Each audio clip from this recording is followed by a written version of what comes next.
Bismillahirrahmanirrahim. Assalamualaikum warahmatullahi wabarakatuh. Saya Nur Indasari, calon guru penggerak Angkatan 10 berasal dari UPTD SMP Negeri 3 Pangale, Kabupaten Mamuju Tengah. Pada video ini, saya akan memaparkan modul 2.1 pembelajaran berdiferensiasi koneksi antar materi.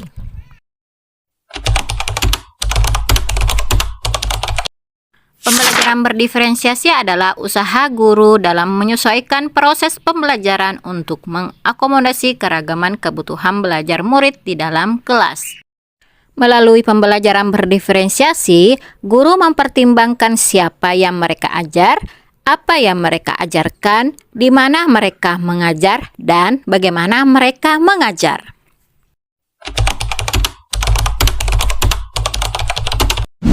Agar dapat melakukan pembelajaran berdiferensiasi, maka guru harus memahami 5 cara berikut.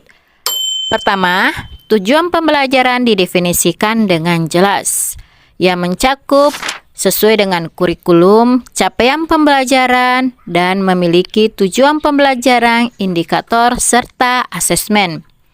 Kemudian kedua, merespon kebutuhan belajar murid, yang mencakup kesiapan belajar, minat, dan profil belajar murid. Yang ketiga, menggunakan asesmen berkelanjutan. Keempat, lingkungan belajar yang mengundang untuk belajar. Dan yang kelima, manajemen kelas yang efektif. Berkaitan dengan kebutuhan belajar murid, maka guru harus memahami kesiapan belajar murid, minat murid, dan profil belajar murid. Pertama, kesiapan belajar murid mengharuskan guru untuk menilai pengetahuan awal dan menentukan apa yang telah murid ketahui dan di mana murid berada. Yang kedua, minat murid. Minat setiap murid itu berbeda. Minat adalah salah satu motivator penting bagi murid untuk terlibat aktif dalam proses pembelajaran.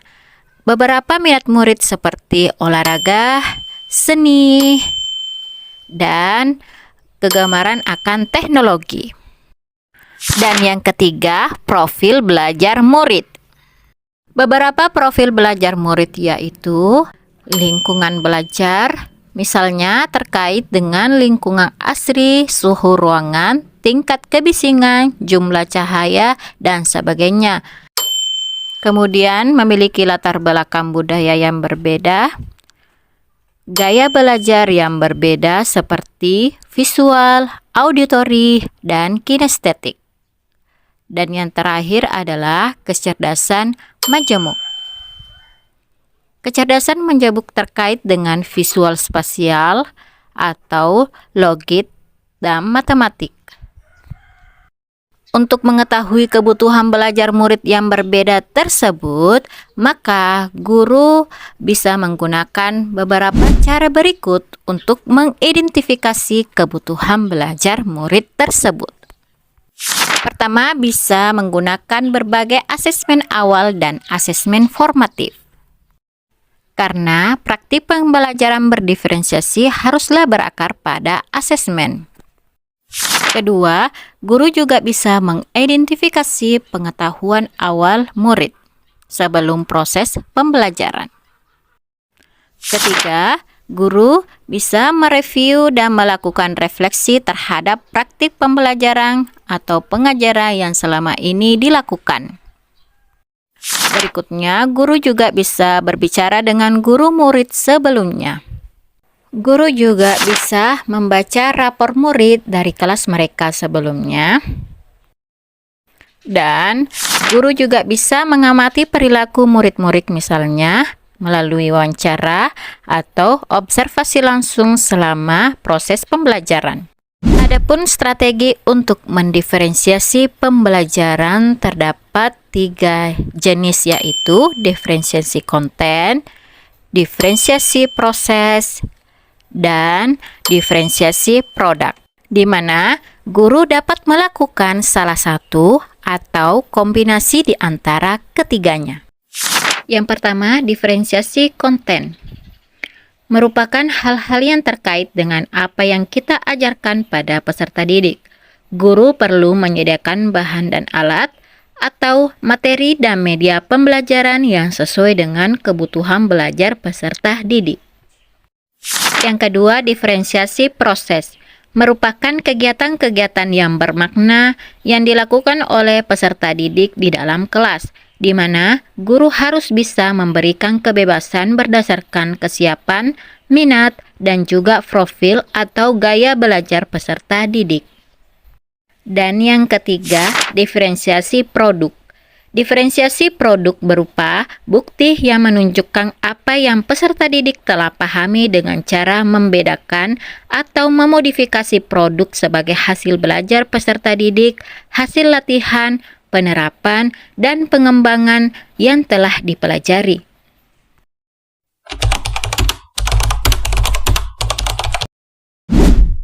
Keterkaitan modul 2.1 pembelajaran berdiferensiasi dengan modul 1.1 filosofi Ki Hajar Dewantara, yaitu filosofi pendidikan Ki Hajar Dewantara menjelaskan tujuan pendidikan adalah menuntun segala kodrat yang ada pada anak-anak agar mereka dapat mencapai keselamatan dan kebahagiaan yang setinggi-tingginya baik sebagai manusia maupun sebagai anggota masyarakat. Maka, dalam pembelajaran berdiferensiasi, guru diharuskan untuk mengetahui kebutuhan belajar murid, baik yang sesuai dengan kodrat alam maupun kodrat zaman murid. Keterkaitan modul 2.1 pembelajaran berdiferensiasi dengan modul 1.2 nilai dan peran guru penggerak, yaitu nilai guru penggerak adalah berpihak pada murid, reflektif, inovatif, mandiri, dan kolaboratif. Maka, dalam pembelajaran berdiferensiasi, guru berusaha memenuhi kebutuhan belajar murid. Dan dalam memetakan kebutuhan belajar murid, dibutuhkan guru yang memiliki nilai reflektif terhadap proses pembelajaran yang sudah dilaluinya bersama dengan murid. Guru juga harus inovatif untuk membuat media pembelajaran yang sesuai dengan kebutuhan belajar murid dan harus mampu berkolaborasi dengan murid, sesama guru, dan orang tua murid untuk mendapatkan informasi tentang karakter belajar murid. Berikutnya, keterkaitan antara modul 2.1 pembelajaran berdiferensiasi dengan modul 1.3 visi guru penggerak. Visi guru penggerak adalah mewujudkan pembelajaran yang berpihak pada murid dan menciptakan perubahan positif di sekolah. Pembelajaran berdiferensiasi merupakan salah satu strategi yang dapat digunakan untuk mewujudkan visi tersebut. Sedangkan keterkaitan antara modul 1.4 budaya positif adalah budaya positif di sekolah dapat mendukung penerapan pembelajaran berdiferensiasi. Peserta didik yang merasa nyaman dan dihargai akan lebih termotivasi untuk belajar. Terima kasih telah menyaksikan video ini. Sekian dari saya, semoga bermanfaat. Salam Bapak Ibu Guru Penggerak. Wassalamualaikum warahmatullahi wabarakatuh.